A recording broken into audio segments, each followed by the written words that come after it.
3장 9절에서 12절까지의 말씀입니다. 신약성경 390페이지입니다. 오늘 우리에게 주신 하나님의 말씀 요한일서 3장 9절에서 12절까지의 말씀입니다. 하나님께로부터 난 자마다 죄를 짓지 아니하나니 이는 하나님의 씨가 그의 속에 거함이요 그도 범죄하지 못하는 것은 하나님께로부터 났음이라. 이러므로 하나님의 자녀들과 마귀의 자녀들이 드러나나니 무릇 의를 행하지 아니하는 자나 또는 그 형제를 사랑하지 아니하는 자는 하나님께 속하지 아니하니라. 우리는 서로 사랑할지니 이는 너희가 처음부터 들은 소식이라. 가인같이 하지 말라. 그는 악한 자에게 속하여 그 아우를 죽였으니 어떤 이유로 죽였느냐? 자기의 행위는 악하고 그의 아우의 행위는 의로움이라. 이상은 하나님의 말씀입니다. 아멘. 드리신 예물이 있습니다. 5월 첫날 감사헌금 황정순 권사님 드리셨습니다. 11조 소목련 안수 집사님, 이순희 권사님, 건축헌금 국내선교 미얀마 고아원 같이 드리셨습니다.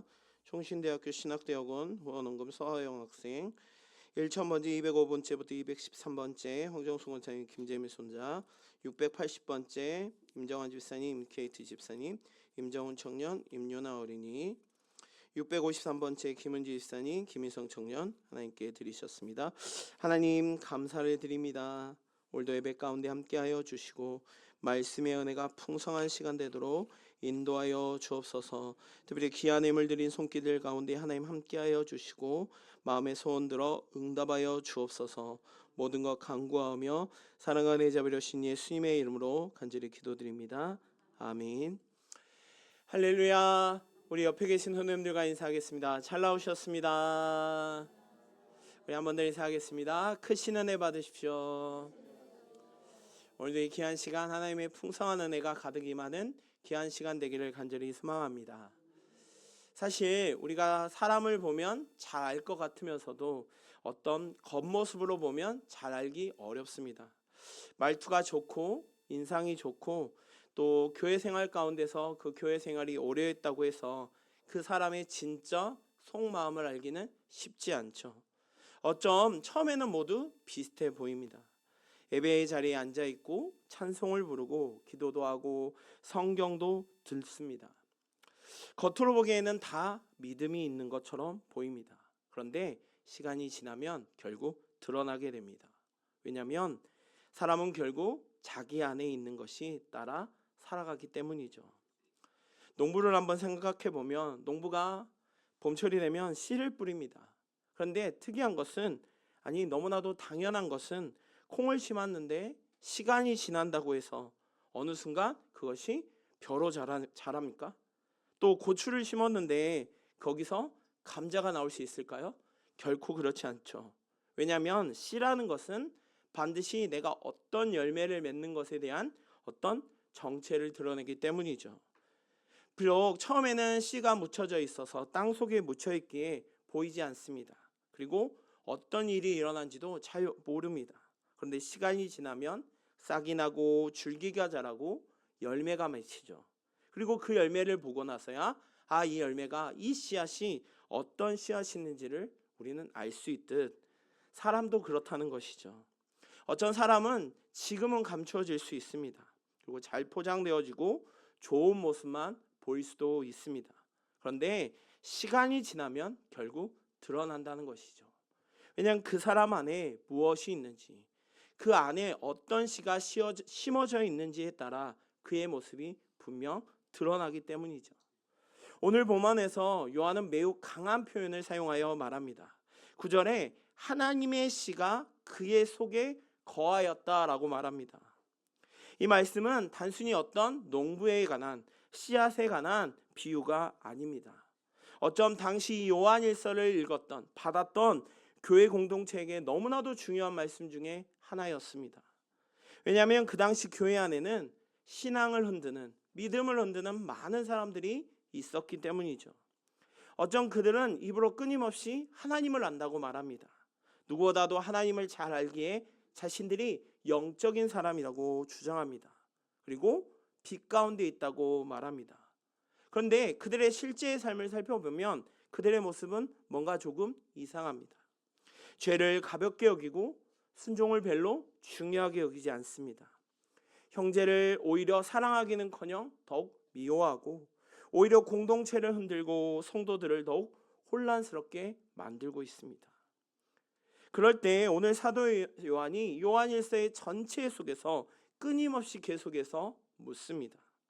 너희는 정말 어떤 존재인지, 너희가 정말 하나님께 속한 사람인지, 그리고 너희가 정말 거듭난 사람은 어떤 사람인지, 그럼 너희가 정말 하나님의 자녀라면 어떤 증거가 너희의 삶 가운데 나타난지를 요한은 끊임없이 이야기합니다. 다시 말해 요한은 단순히 교회를 다니냐, 말로 신앙을 고백하냐, 나는 하나님을 안다고 열심히 말로 주장하냐라고만 묻는 것이 아니라 더 깊은 내면을 지금 묻고 있는 것이죠. 그 안에, 그 사람 안에, 내 안에 무엇이 있느냐는 것, 그리고 그 삶이 무엇으로 드러내고 있는지, 그리고 정말 내 안에 하나님의 생명이 있는지를 거듭 말하고 있습니다. 그래서 오늘 본문에서 요한은 하나님의 씨라는 표현을 말하고 있습니다. 여기서 말하는 이 하나님의 씨라는 것을 어떤 단순한 감정이나 잠깐 뜨거워졌다 식어져 버리는 어떤 종교적인 분위기와 종교적인 것으로 이야기하고 있지 않습니다. 여기서 말하는 하나님의 씨는 하나님께로부터 난 사람 안에 심겨진 새 생명을 의미합니다. 또한 성령으로 거듭난 자 안에 있는 하나님의 생명력을 말하고 있죠. 또 예수 그리스도를 믿는 자 안에 거하는 복음의 능력을 말하고 있습니다. 우리가 씨라는 것을 가끔 보게 되면 씨는 매우 작습니다. 그러나 그 씨 안에는 어마어마한 생명이 있습니다. 사과 씨는 매우 작지만 그 안에는 장차 사과나무가 될 가능성이 있죠. 벼 역시 매우 작지만 그 안에는 점점 자라 많은 열매를 맺을 추수의 가능성이 있죠. 겨자씨 역시 너무나도 눈에 보이지 않을 만큼 너무 작은 그 겨자씨가 자라면 큰 나무가 된다는 것이죠. 중요한 것은 씨앗의 크기가 아니라 그 씨앗 안에 생명이 있느냐는 것이죠. 아무리 작아도 생명이 있는 씨앗은 잘 자랍니다. 그러나 아무리 커 보이고 튼튼해 보이고 대단해 보이는 씨앗이라도 그 안에 생명이 없다면 결코 자라지 못한다는 것이죠. 어쩜 우리의 신앙도 마찬가지입니다. 겉으로는 화려해 보이고 종교적인 말은 많이 알고 말하고 교회 안에 매우 오래 있다 할지라도 그 안에 하나님을 향한 하나님께서 주어지시는 그 하나님의 씨, 생명이 없다면 결코 변하지 않는다는 것이죠. 그러나 하나님의 씨가 우리 안에 있을 때 우리의 삶은 반드시 달라집니다. 여기서 달라진다고 말하니까 뭔가 완벽해지고 다시 넘어지지 않고 죄의 유혹이 완전히 사라진다는 것을 말하지 않습니다. 어쩜 그것은 끊임없이 우리를 넘어뜨리려고 하고 우리를 혼란스럽게 할 수 있습니다. 하지만 하나님의 씨가 분명하게 그 안에 있는 사람은 반드시 분명한 변화가 일어난다는 것이죠. 특히 오늘 말씀을 생각해 보며 내 안에 정말 하나님의 씨가 거할 때 어떤 변화가 일어나는지 함께 살펴보며 이 말씀이 우리 안에 심겨져 우리의 삶이 하나님의 자녀답게 살아가는 귀한 시간 되기를 소망합니다. 첫째로 하나님의 씨는 우리를 죄 가운데 머물지 못하게 합니다. 오늘 9절 말씀에 이렇게 이야기합니다. 하나님께로부터 난 자마다 죄를 짓지 아니하나니 이는 하나님의 씨가 그의 속에 거하며 그대로 범죄하지 못하는 것은 하나님께로부터 났음이라 라고 말합니다. 여기 말씀을 얼핏 보면 뭔가 조금 굉장히 무섭고 부담스러운 말들이 아무렇지도 않게 턱 던져집니다. 죄를 짓지 아니한다, 범죄하지 못한다 라는 이야기를 들으니까 뭔가 굉장히 부족해 보입니다. 왜냐하면 우리의 모습을 살펴보면 우리는 너무나도 연약하기 때문이죠. 우리는 열심히 그리고 최선을 다하여 온 마음을 다하여 예수님을 믿지만 여전히 완벽한 존재가 아닌 실수하는 존재입니다. 사랑과 그리고 상황에 따라 화를 내기도 하고 누군가에게 상처를 주기도 합니다. 말로 생각으로 죄를 짓고 나도 모르게 사람을 마음으로 판단하죠. 그럼 이 말씀을 살펴보면 나는 오늘 말씀처럼 죄를 짓지 않고 범죄하지 못하는 이것이 불가능한 기준일까라고 생각할 수 있습니다. 하지만 오늘 요한이 말하는 이 핵심은 하나님께로부터 난 사람은 죄가 삶의 주인으로 삼을 수 없다는 것이죠. 우리가 살아가다 보면 원하지는 않지만, 그리고 우리가 바라지는 않지만 죄 때문에 넘어질 때가 있습니다. 그리고 죄로 인하여 아파할 때도 있습니다. 그러나 그것이 우리의 마음을 편안하게 한다거나 우로 인하여 우리가 죄를 사랑하는 것은 결코 아니라는 것이죠. 왜 그럴까요? 우리 안에는 하나님의 씨가 있기 때문입니다. 하나님의 씨가 있는 사람은 결코 그 자리, 죄의 자리가 결코 편한 자리가 될 수 없다는 것이죠. 오히려 죄는 불편한 자리가 된다는 것입니다. 예전에는 우리 안에 하나님의 씨가 거하지 않았을 때는 죄를 지어도 그다지 별로 아무렇지도 않았습니다. 누군가를 미워하기도 하고 거짓말하기도 하고 예배를 멀리해도 결코 불편하지 않았던 우리였습니다. 그런데 우리 안에 하나님의 씨가 담겨지는 순간 우리의 모습은 달라진다는 것이죠. 죄를 지으면 나도 모르게 내 마음이 아프고, 말씀을 떠나면 우리의 영혼은 메마르고, 기도하지 않으면, 하나님께 매달리지 않으면 답답해지는, 평안이 없어진다는 것이죠. 예배에서 멀어지는 순간 내 안의 생명이 식어가는 것을 우리도 느껴갑니다. 이것이야말로 하나님께서 우리에게 주신 은혜인 것이죠. 누군가 이렇게 말할지도 모릅니다. 저는 왜 요즘 이렇게 죄 때문에 고민이 많을까요? 왜 아주 작은 죄로 인하여 내 마음이 불편할까요? 라는 말을 들을 때 어떤 사람들은 내가 죄로 인하여 무너지고 죄로 인하여서 연약해져서 결국 내 모습이 점점 망가지는 존재인가? 라고 생각할 수 있습니다. 그런데 오히려 이런 모습은 우리가 살아있다는 증거인 것입니다. 왜냐하면 죽은 양심은 결코 찔리지 않기 때문이죠. 죽은 영혼은 아파하지 않고 죽은 신앙은 결코 회개하지 않는다는 것입니다. 그러나 하나님의 씨가 있는 사람은 결코 죄 앞에서 무감각할 수가 없다는 것입니다. 어쩜 우리가 살아가는 가운데 우리의 신앙의 가장 큰 위험은 죄를 한 번 지은 것이 아니라 정말 죄를 끊임없이 지었음에도 불구하고 아무렇지도 않는다는 것이죠. 내 안에 결코 어떤 반응도 일어나지 않는다는 것입니다. 회개하지 않고 주님 앞에 돌아오지 않고 마치 그 죄를 합리해버리는 순간 우리는 우리 안에 거하는 하나님의 귀한 씨가 거하는 모습이 아닌 세상의 씨가 세상의 것들을 쫓아나가는 모습으로 나아갈 수밖에 없다는 것이죠. 하지만 하나님의 씨는 결국 우리를 그런 죄 가운데서 머물지 못하도록 끌어내린다는 것이죠. 많은 사람들이 이 죄를 이길 때 내 의지로, 내 노력으로, 내 힘으로 해나가려고 붙듭니다.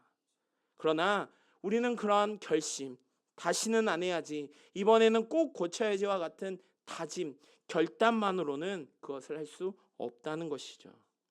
오히려 내 안에 하나님의 생명이 역사해야 한다는 것입니다. 그러기 위해서 우리는 끊임없이 하나님의 말씀 앞에 가까이 가야 합니다.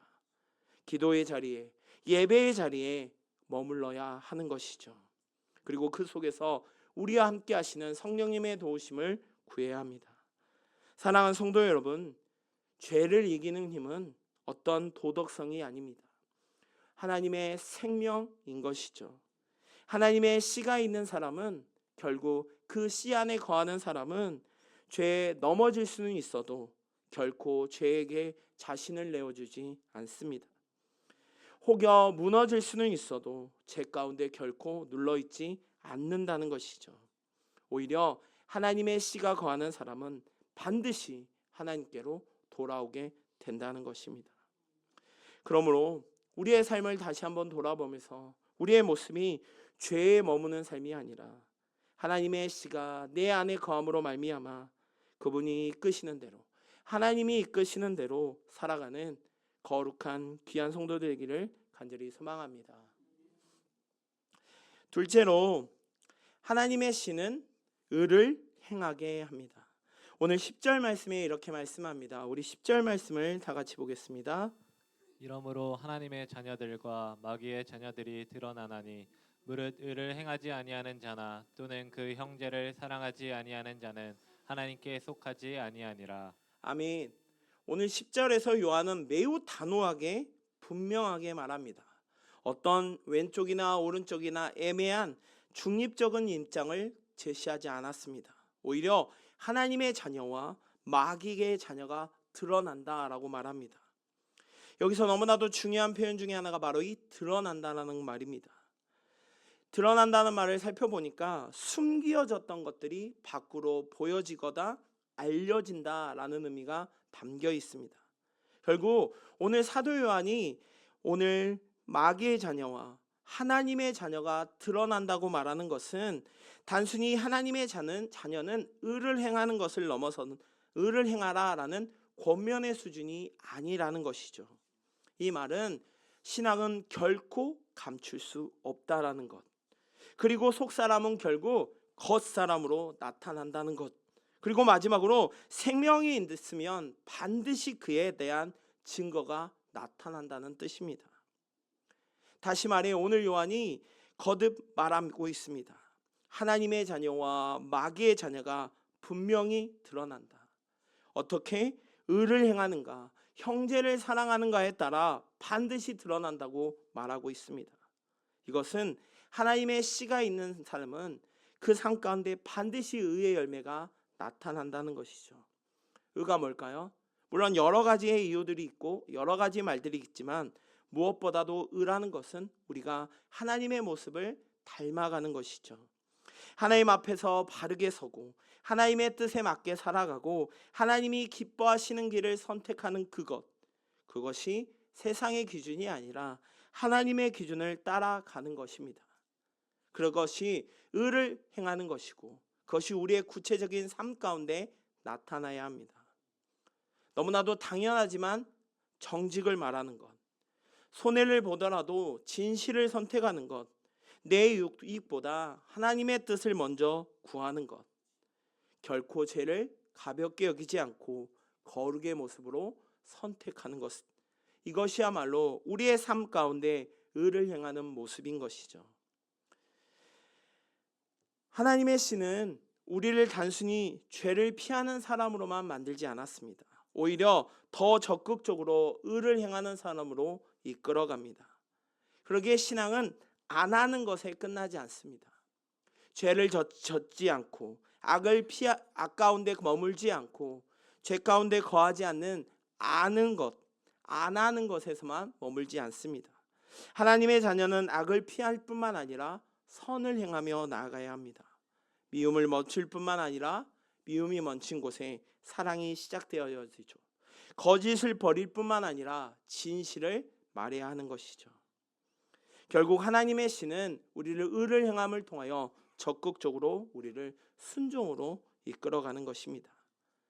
근데 사실 의를 행한다는 마음, 그리고 의를 행하는 모습을 거듭 이야기하고 있지만 그것을 우리의 삶 가운데 살아가는 것은 결코 쉽지 않습니다.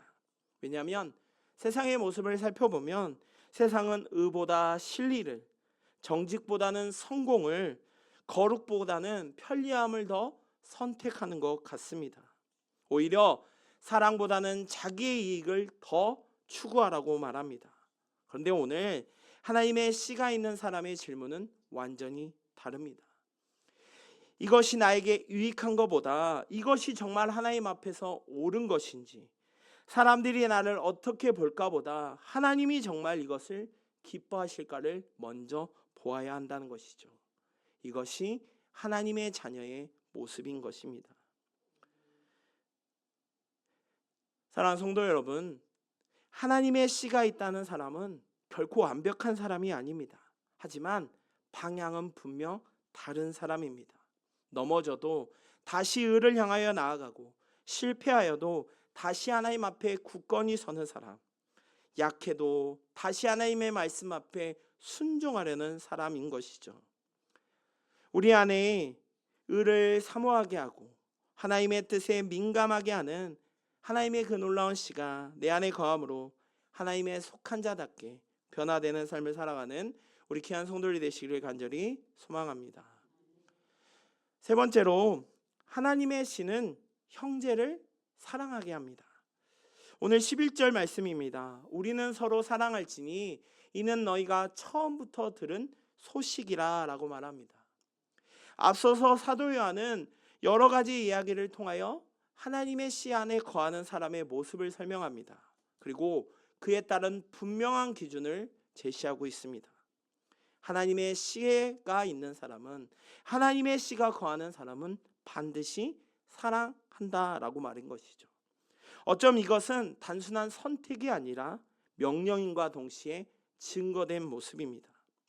요한일서를 읽어보면 이 사랑이라는 말을 매우 다양하게 이야기하고, 어쩜 요한일서에서 이 사랑은 너무나도 중요한 주제입니다. 다음 장에 나오는 4장 7절과 8절의 말씀을 보면, 사랑하는 자들아 우리가 서로 사랑하자. 사랑은 하나님께 속한 것이니 사랑하지 아니하는 자는 하나님을 알지 못한다라고 말합니다. 그럼 요한은 왜 많은 것 중에 성령의 9가지 열매도 있고 여러 가지 많은 것들이 있는데 그중 유독 사랑을 가장 중요한 기준으로 삼았을까요? 오늘 4장 8절의 말씀의 뒷부분에 보니 하나님은 사랑이시다라고 말합니다. 다시 말해 하나님의 씨가 있다는 것은 하나님의 성품이 그 안에 있다는 것이죠. 어쩜 우리 그리스도인의 가장 분명한 증거는 바로 이 사랑입니다. 교회를 오래 다닌 것보다, 직분보다, 성경의 지식이나 은사보다 더 중요한 것이 바로 이 사랑의 본질인 것이죠. 그런데 많은 사람들이 이 사랑의 본질을 놓치고 있습니다. 특별히 요한은 이 사랑에 관해 설명하면서 가인의 예를 들어 설명합니다. 12절 말씀에 이렇게 이야기합니다. 가인같이 하지 말라. 그는 악한 자에게 속하여 그 아우를 죽였으니 어떤 이유로 죽였느냐? 자기의 행위는 악하고 그의 아우의 행위는 의로움이다 라고 말합니다. 가인이 인류 최초의 살인을 저지릅니다. 바로 사랑하는 동생 아벨을 죽였죠. 왜 죽였을까요? 요한은 그에 대한 이유를 분명히 말하고 있습니다. 가인의 행위는 악하고 아벨의 행위는 의로움이라 라고 말합니다. 가인의 모습은 아벨의 의로움을 견디지 못했던 것이죠. 자기 안에 드러나는 이 악함을 참지 못한 것이죠. 분명 그에게 회개의 기회와 그것이 있었음에도 불구하고 돌이켜서 하나님께로 나아오는 것, 회개하는 것이 아니라 오히려 그것을 미워하였고 돌아선 것이 아니라 결국 아벨을 죽이는 데까지 이르게 된 것이죠. 어쩜 이것이야말로 죄의 무서움입니다. 누가 처음부터 누군가를 살인으로 시작하지는 않습니다. 처음에는 비교하고 시기하고 분노하고 그로 인하여 누군가를 미워하는 순간 그 결국은 파괴로 나아갈 수밖에 없다는 것이죠. 가인의 문제를 보면 단순히 동생 아벨을 죽였던 사건에 있지 않습니다. 가인의 안에는 무엇보다도 중요한 사랑의 증거인 그 사랑이 없었기 때문이죠. 하나님 앞에 자신을 돌아보지 않았습니다. 죄를 다스리지 못하고 하나님의 말씀을 거절하고 오히려 자신을 죄에게 내어주었던 것이죠. 사랑하는 성도 여러분, 우리가 끊임없이 교회 안에서 그리고 우리의 신앙 가운데 그리고 말씀 가운데 형제 사랑을 이야기합니다. 이웃을 사랑하는 것을 이야기합니다. 그런데 형제를 사랑하지 못하는 이 마음이 그러다 보니 얼핏 작은 것으로 보일 때가 있습니다. 그러나 그것은 결코 작은 문제가 아니라는 것이죠. 미움과 무관심과 시기와 질투는 결국 내뿐만 아니라 나뿐만 아니라 주변, 나아가 공동체를 무너뜨려 본다는 것이죠. 비교의 모습은 감사와 기쁨을 빼앗아 가버리는 것입니다. 그러므로 하나님의 씨가 있는 사람은 형제를 미워하는, 누군가를 미워하는 그 상태가 결코 오래갈 수 없다는 것이죠. 그런데 사실 사랑과의 관계를 맺다 보면 관계를 맺는 게 굉장히 어려울 수 있습니다. 또 그 과정 가운데 상처를 받기도 합니다. 그리고 뜻하지 않는 나에게 아픔을 주는 사람을 용서하는 것은 더더욱이나 쉽지 않습니다. 그리고 그로 인하여 우리의 마음이 열려지는 것 역시 결코 쉽지 않습니다. 그러나 하나님의 씨가 있는 사람들은, 하나님의 씨가 내 안에 있는 사람들은 그 미움을 결코 당연히 여기지 않는다는 것이죠. 우리 안에 하나님의 씨가 있기에, 그 사랑의 증거가 되시는 하나님의 은혜가 있기에 우리는 그 상황 속에서 그거의 당연히 여기는 것이 아니라 그것을 나아가려고, 그것으로 인하여 더욱 형제를 사랑하기 위하여 온 마음을 다한다는 것이죠. 결국 사랑은 감정만이 아니라 순종으로 나아가야 합니다. 사실 좋아하는 사람, 나에게 잘해주는 사람, 나에게 뭔가 이득되는 사람을 사랑하는 것은 굉장히 쉬운 일입니다.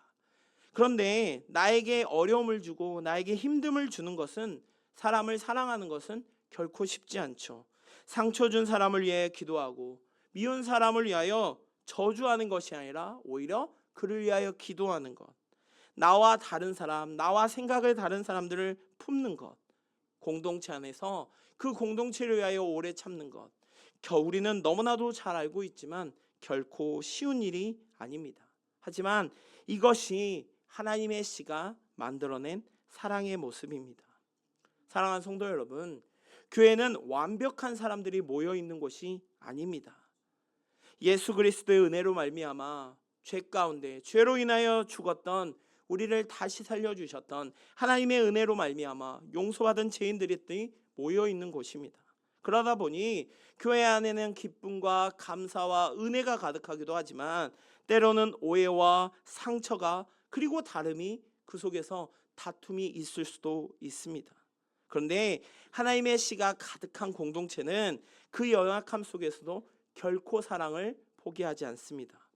서로를 판단하기보다 기도하고, 서로를 밀어내기보다 품어줍니다. 서로를 정죄하기보다 그들의 아픔을 안아주고 채워주는 것이죠. 왜냐하면 우리는 같은 생명을 받은 사람들이기 때문입니다.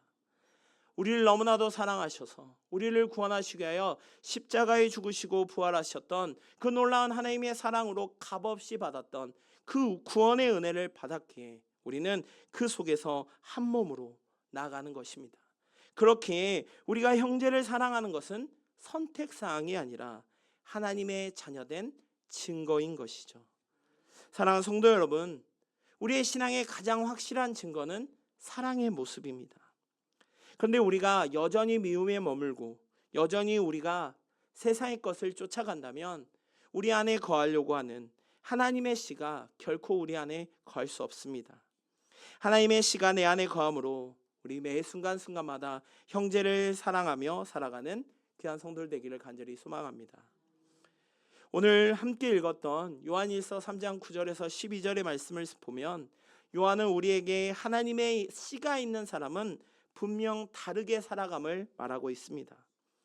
그들은 완벽해서 강해서 본래 착해서가 아니라 그 안에 하나님의 생명이 있었기 때문입니다. 하나님의 씨가 있으면 결코 죄 가운데 머물 수가 없습니다. 또한 하나님의 씨가 있으면 의를 사모하며 행동하게 됩니다. 그리고 형제를 사랑하게 되죠. 오늘 우리 자신을 돌아보기 원합니다.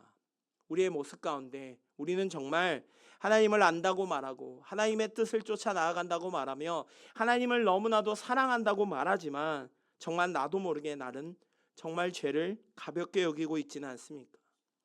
하나님 앞에서 세상의 기준과 세상의 것을 더 쫓아가고 있지는 않습니까? 형제를 사랑하기보다 내 판단과 내 기준에 따라 오히려 미워하고 있지는 않습니까? 사랑하는 귀한 성도 여러분, 씨는 보이지 않는 곳에서 자라납니다. 그런데 보이지 않는다고 해서 그 씨가 죽어 있는 것이 아니라 때가 되면 반드시 열매를 맺습니다. 오늘 우리 안에 심어진, 우리 안에 심겨진 그 하나님의 씨가 거룩의 열매로, 의의 열매로, 사랑의 열매로 나타나기를 소망합니다. 그래요, 우리의 삶을 통하여 많은 사람들이 보기를 원합니다. 그리고 그들의 마음 가운데 이러한 고백이 있기를 소망합니다. 저 사람 안에는 하나님의 생명이 있다. 저 사람은 정말 하나님께 속한 사람이구나. 저 사람은 정말 하나님의 자녀답게 사는 사람이구나. 그 은혜가 우리 모두에게 있기를 주님으로 간절히 소망합니다.